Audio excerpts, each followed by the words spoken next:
Hey everyone, hello.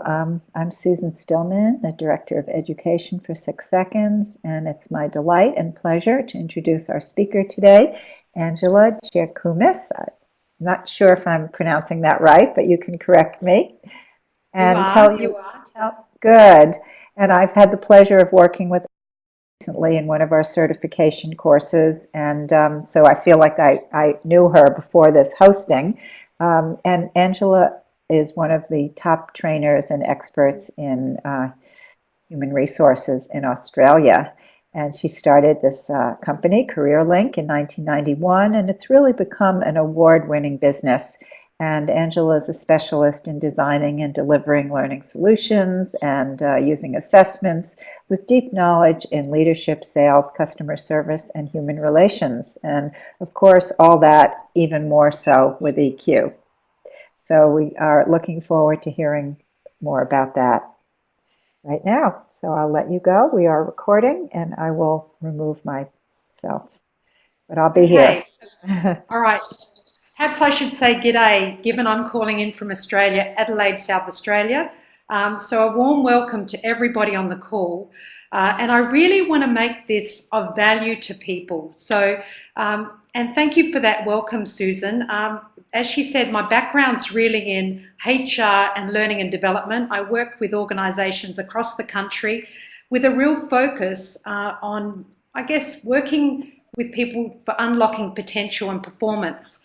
I've been working in the area of EQ development for the last 4 years, integrating it into our programs, into the recruiting that we do, etc. So can everybody hear me? All right. I'd like to be, I know Paul tried to get everyone to contribute where they're from. So can everybody just type in where you're from? So I've got a sense of who I'm talking to in the world.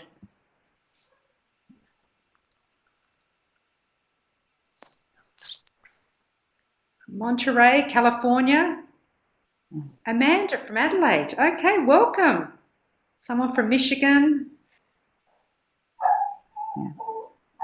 Someone else. Oh, Jenny, you're in here from Adelaide as well. Welcome.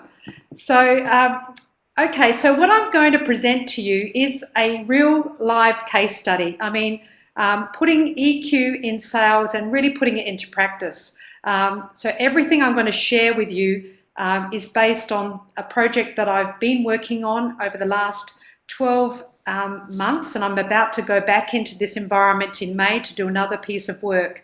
So I want to be able to share it with you, walk you through what we did, and make it very practically based.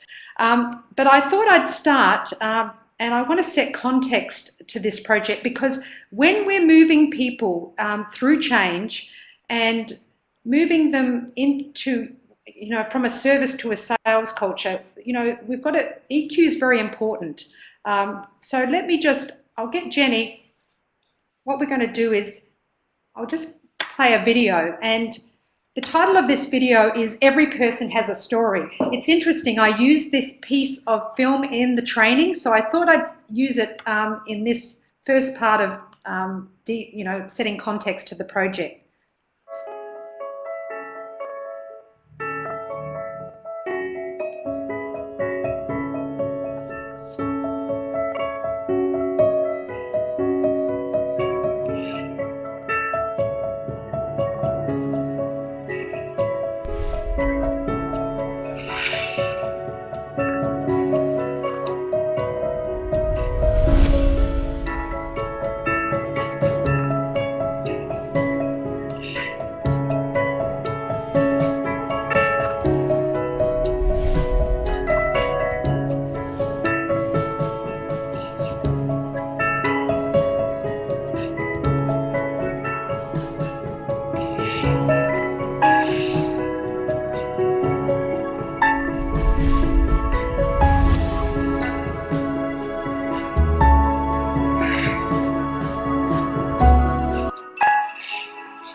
Now, if I set the challenge that was in front of us for this project, the real challenge that was in front of us, that we were presented with when we were, invited into this environment, this business, was that they were looking to move their call center people from service, really developing a sales strategy and a sales center versus shifting people from service to sales. Now, if you look at, I guess, we were there to help people, and the key part of the project was around really help understanding people's stories, and really getting people to understand that what they were doing, we needed to align them to something greater than themselves. I'm going to talk a bit about this later in the project, how important vision is.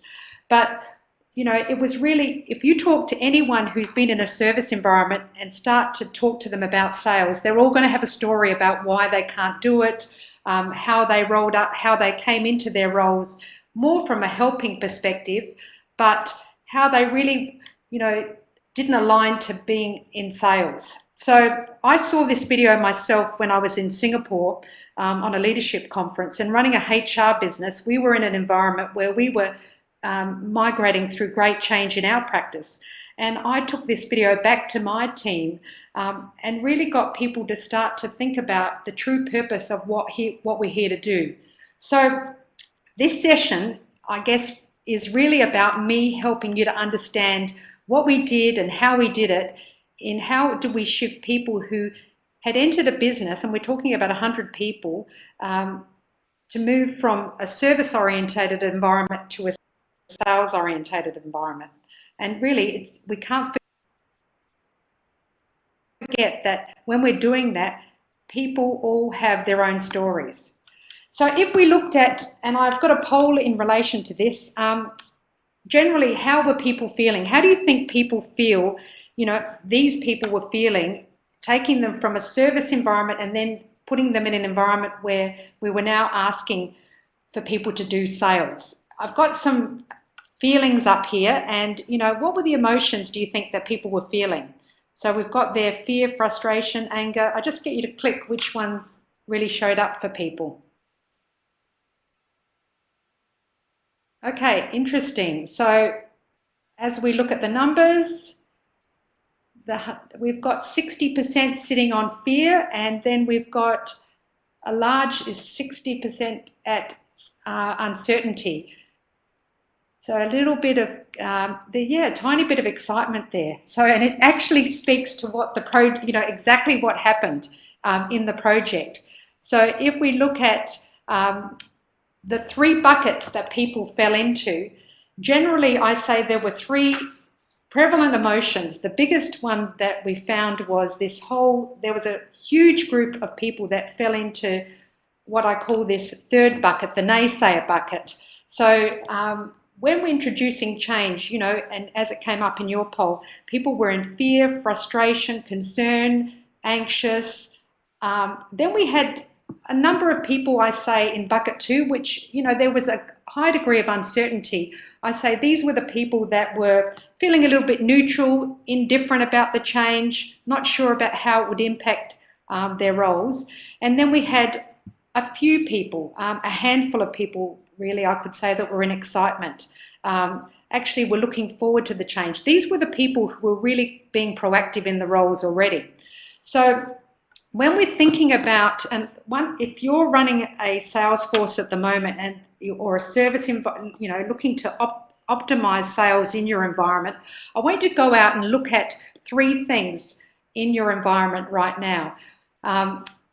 Start to glance out and look at the people, who are the people that you think you can, who can be the champions of change. Taking people to sales requires champions. So, and you want to call upon those people who are excited, curious, passionate, to then champion the change. But what we want to do is work with the people who are neutral, feeling indifferent, and create curiosity and excitement about the change. And we're going to talk about how we did this in this project. So generally we want to bring the middle group that you can see in this bucket, the fence sitters, over as quickly as we can into excitement. Now, in any change project, whether you're moving people from service to sales, you're always going to have people that fit in this naysayer bucket. And I encourage you to think about, the key here is being consistent, being consistent with, process, consistent with the focus on the project and where you're going, the vision for where you want to take people. And in this instance, it was really about maximizing opportunities for customers so they got the best outcome on every call. So what we want, and generally you see down the bottom of that slide, in the naysayers, sometimes people will opt out, and this is exactly what happened in this project. We had people leave the centre. This career was no longer for them. So, and then, there will be some people potentially that you may need to manage out who aren't going to make the shift. There weren't many people in this particular project that fell into that category. Most people, once we set direction, set process, did the training, actually moved forward and actually chose to move forward with excitement. So let's look at, the key here, actually I've gone forward a slide, is actually, it's all in the how. So, and I've got a slide up here, and I think it's a really great one to anchor to. Those of you who are familiar with 6 seconds will have seen this slide before. It's one when I'm looking at projects and I'm looking at implementing change in organisations, I refer to a lot. And I think, if we look at a change management process, what I love about this slide is it's important to take into account how people feel through change and to manage that emotive piece, which when we design solutions, we design them with that in mind. So, when we talk further about what we did, we really built a culture which addressed the emotional needs of people as well as the technical skill set that goes with selling. So, and we had a process to guide the change management process, to move people in the direction that we needed to take them on, the journey that we needed to take them on. So you'll see there, we need to think about how do we move people from frustration into excitement, and that's through our process of aligning them to the vision of where we're going, and with that, how do we create the courage to take on new skills, give people the courage and to take action and put new things in their skill set. And then the importance of building reflection in moments where people can reflect on what's happened, create moments of celebration, and really reflect and focus. So I say it's all in the how. So, it's one thing to have a process, it's another thing to have the training, but it's integrating those with the emotions that people feel as they're moving through change. So if I go to the next slide, let's look at the challenge. In this project, the greatest challenge that was presented to the stakeholder that I was working with was this question of how do we shift a predominantly service-orientated organisation into an environment of sales? I was called in, I was referred into the project by a colleague who I'd worked with previously, and invited in to talk about, what were the objectives of the project? And primarily, they had engaged a workforce, really recruited a workforce that was orientated towards a service deliverable of offering service, helping customers, and the business had new objectives, which was around, revenue growth, providing a better quality of service to customers, because when they examined what was being offered, there was a huge disparity and there were many sales opportunities that were being missed. These people were able to talk about products, but when we went in and interviewed them, most people felt they couldn't talk about products or wouldn't talk about products because the customer hadn't asked them about it. They really saw themselves as service people, support people for the business.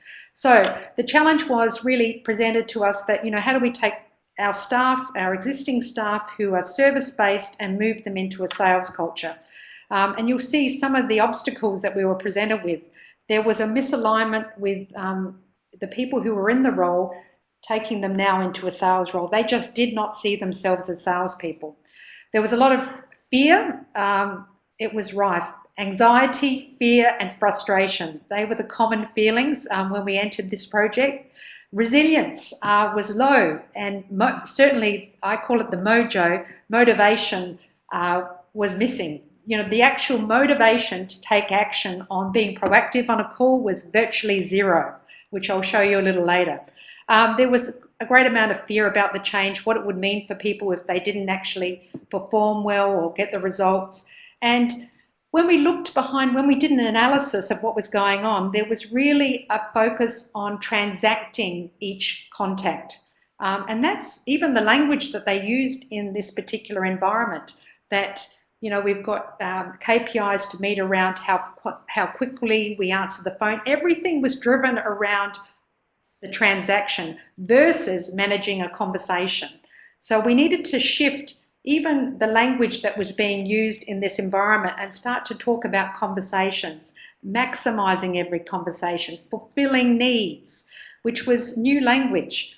So, you know, so we came from, you know, the challenge. What was the solution? Well, you know, the client, the stakeholder we were dealing with was really looking for a focused solution. And I mean, there's an excerpt up there. You know, this is from the client themselves.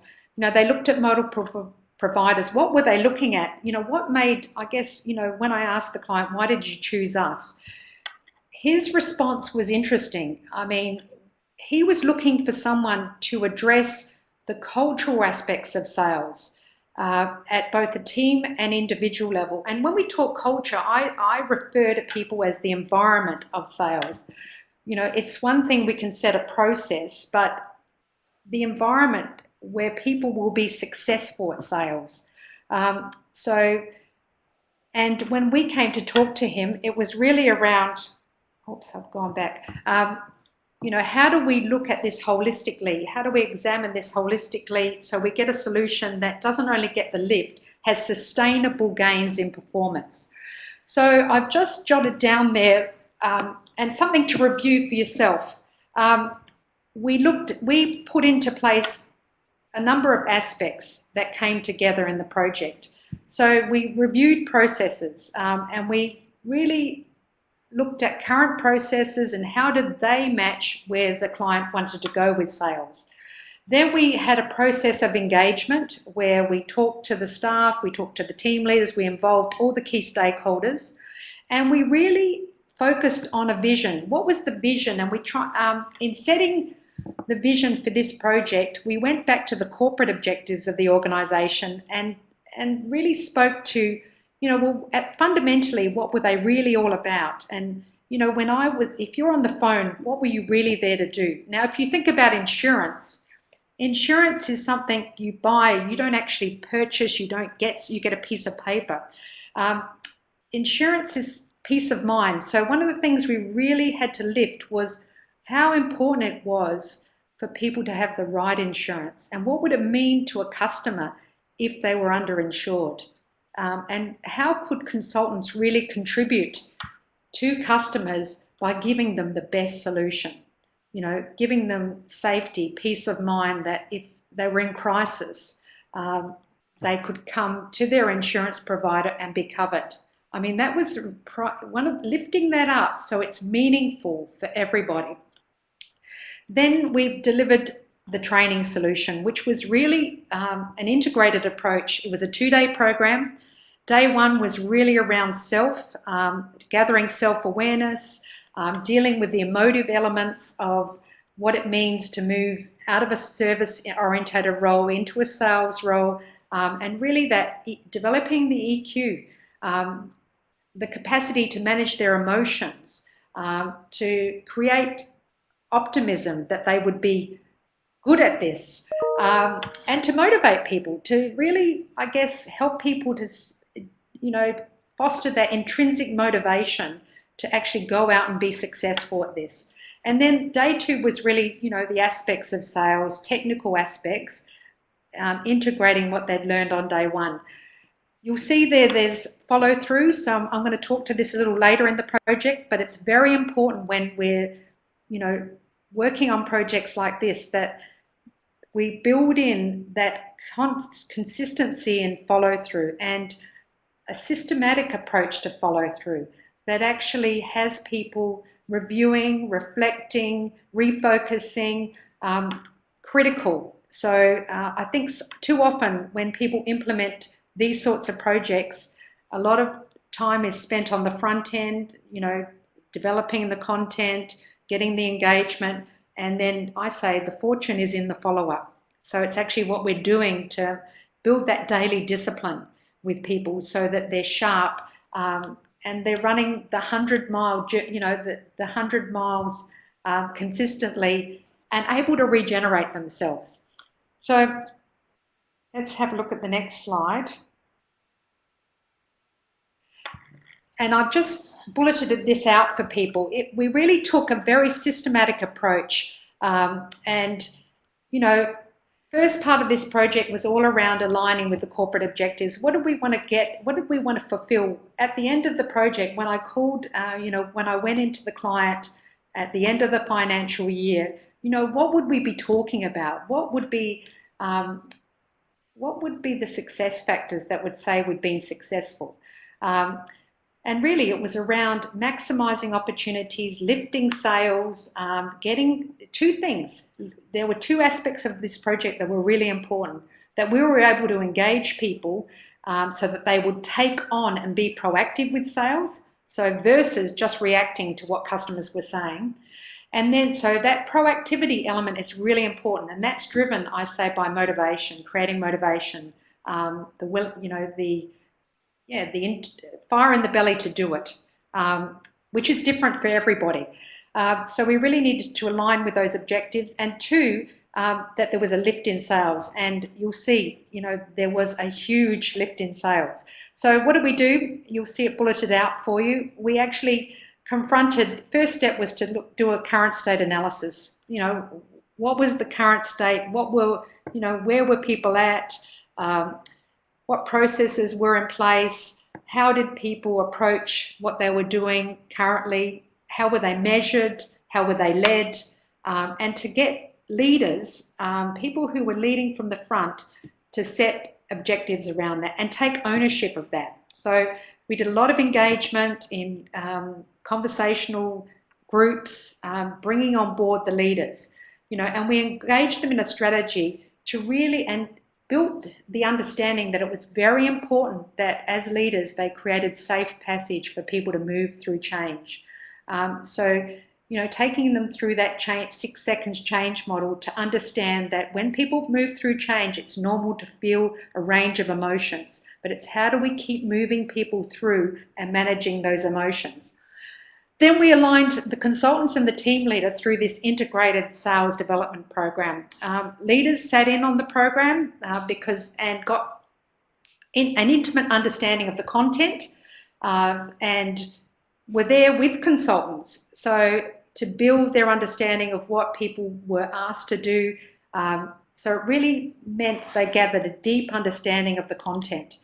And then, steps 4 and 5 were really important. We created this follow through and action after training, which lived in the coaching and the leadership.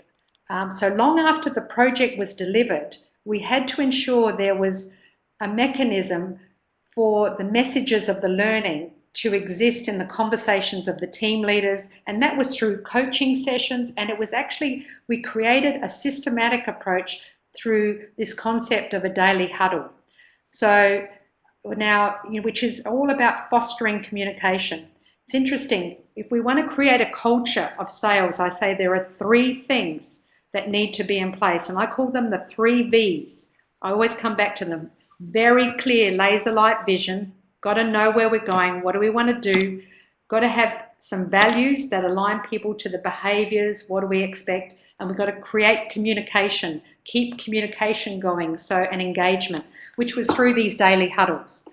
So now, and I put a slide up to speak to this specifically, but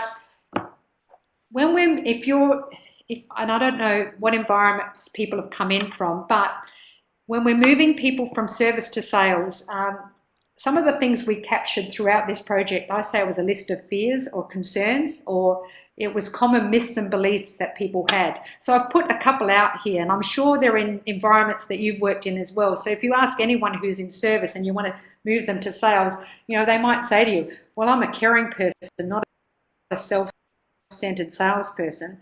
Or, you know, many people, this number one was in navigation of emotion. I'm happy to serve clients, but I don't want to be rejected by people. What if I offer them something they don't want?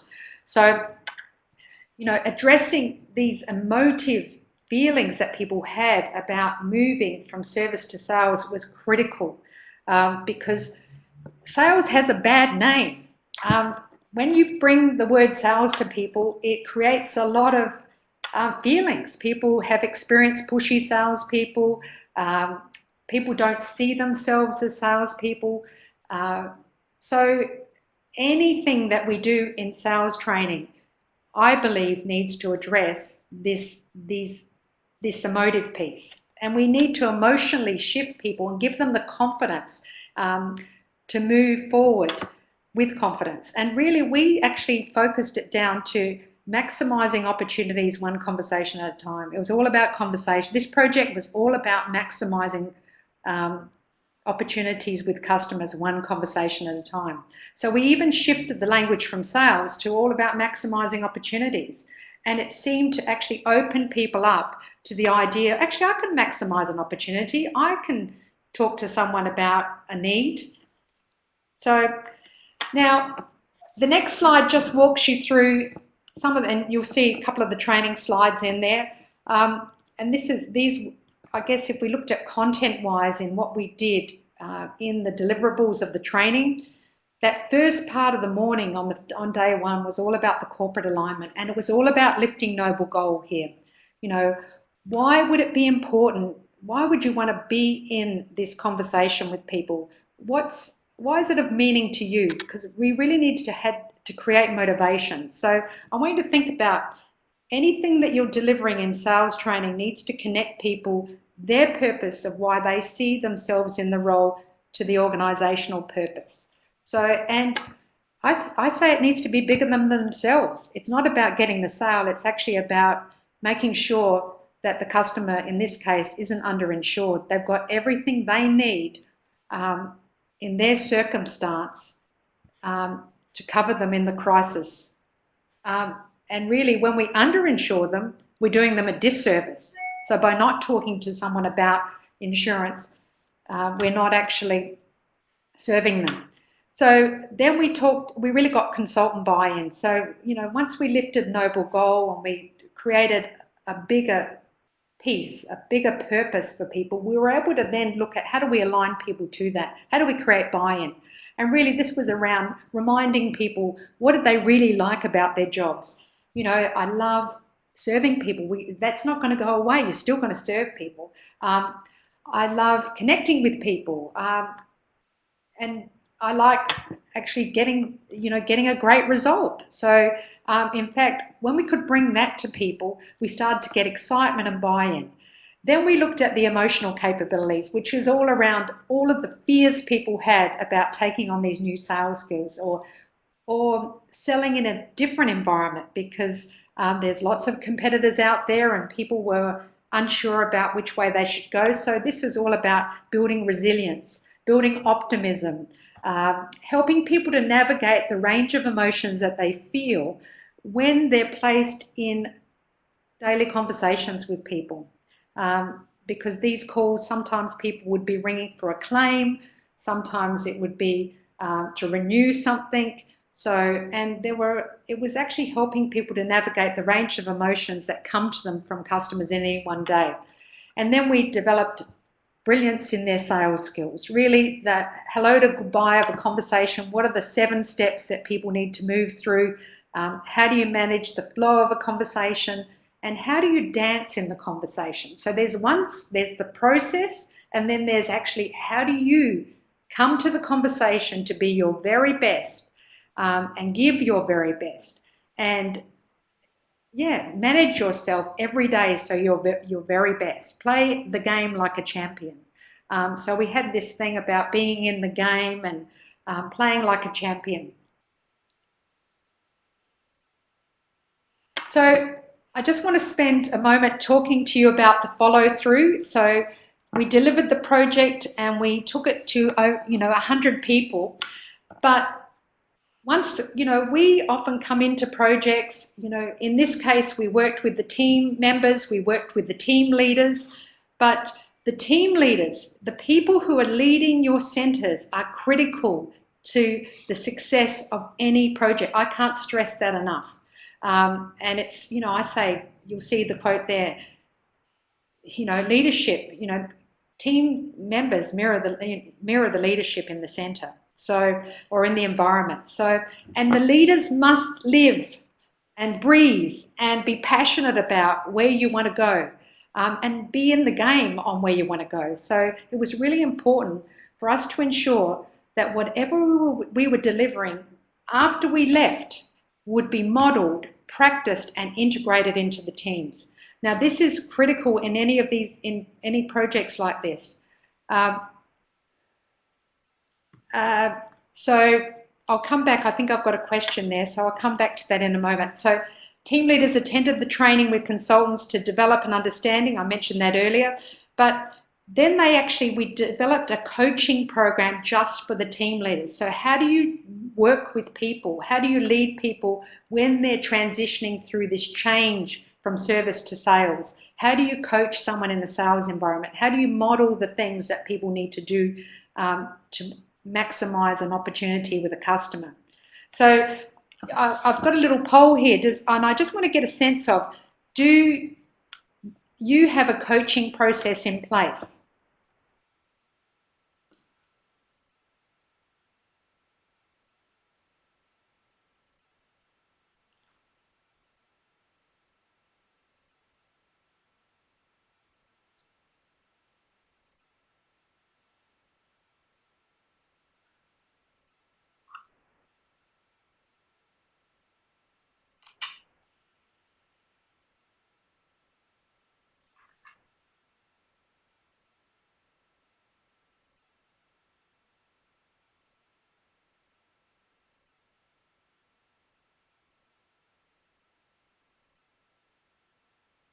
So interesting. We have some, wow, okay. So of the people we've got here, a larger number don't have and a smaller number do have. So one of the things I'm going to get you to consider is we can, and often what we do is we spend a lot of time in the front end training people in the skill set, particularly sales, and I say EQ development is developed over time. So to do this, we need to set it up in a coaching process, because if we get a lift, you'll get a lift in the deliverables of the training initially. This is my experience. The integration of the learning occurs in the follow-up coaching. And if we think about a great sports team, I use that analogy, out to play the game constantly, focused on, winning the game every day. We need to think about how are we supporting people with their ongoing development, sharpening, their skill set, helping them to remain focused. I say that's going to be in the conversations that exist after we do the delivery of training, and that can sometimes be with a sales coach, because some environments have someone aligned just to do that, or it's the leader managing a coaching process. So if anyone's on the call and would like further information, I'm happy to provide that to them. But it's something to consider. It's actually taking what's been delivered and thinking about how do we keep it alive in the coaching process. So, and I just see Susan, yeah, you're saying it's critical post-training. So really in all of the projects that we deliver, we always build a component or talk to clients about integration, the importance of integrating the learning back out in the practice and modelling aspect. So something to take into consideration. Now I'll come to your question in a minute, Miguel. So let me just look at one of these last slides here talks to the results of the project, and this is directly from the client. So, and I've just quoted that. So there was a 28% lift on year sales, and you'll see the diagram speaks to the project's results at the bottom of this slide. So you'll see the top line talks about the participation rate. This was really, when we talk participation rate, this is people actually actively, proactively talking about sales, talking about products, engaging in sales conversations with customers. At the end of the project, you know, we're talking 100% of people were bringing up, talking about the opportunities with customers, which really, so we created engagement, we created curiosity, people were doing it. You know, that was a measure of success for us. And then, you know, on average, people's benchmark increased from 13% to 61 at its peak and overall at 40. So 13% conversion to 40%. So, which attributed to this overall lift. So, you know, we know that what we delivered got people into conversation and then gave them the skill set to start to deliver the results. So you'll see there's the program duration. This is when we were actually in the centre delivering the training. I'm about to, as I mentioned, go back in May and deliver another piece at another level. And you know, we're seeing the trending of the line. Where we had the dip there was a seasonal adjustment because they lost some staff, a team. But, you know, this is what gets me up every day. This is why I love what I do, because it's just so transforming to see people taking on learning. So I guess in the summary, you know, and wherever you are, whatever your challenges are right now, and if it's, you know, if you're looking at, you know, higher increases in sales or moving people from service to sales, go back to, you know, and I look at it this way. Everyone has a story, you know, go back to, you know, finding out what the critical brief's all about, finding out, you know, the stories of the people who are going to be involved in the training, both at a leadership level, at the front line level. You know, I can't stress this enough. Engage and create momentum. You know, there's got to be excitement, momentum about the project. Got to be able to move people, create curiosity, and very important. You know, and I'm seeing it more in the work that I do now, probably in the last 3 to 4 years, because the world is changing so fast, and we're talking exponentially fast. The need to integrate EQ development into learning solutions. You know. Because, and you know, when we're talking about change being constant, you know, people are bringing that into our workplaces every day: frustration, fear, concern. So in any solution addressing the emotive development with these EQ capabilities, with whatever technical skills you've got to lift. So in our case, it's how do we integrate EQ capabilities with sales skills.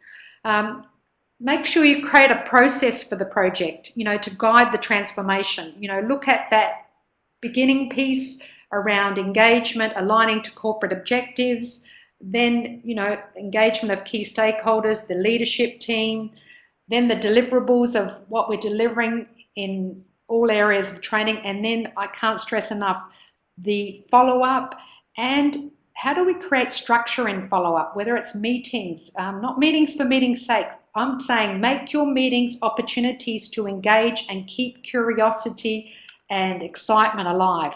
All right, I'm not talking about another meeting for a meeting's sake to report on KPIs. I'm talking about a purposeful meeting that creates excitement and keeps focus going, and be consistent in the follow-up. So that brings me to the end of my presentation, and I'm now going to open the floor for questions and address any questions that have come up.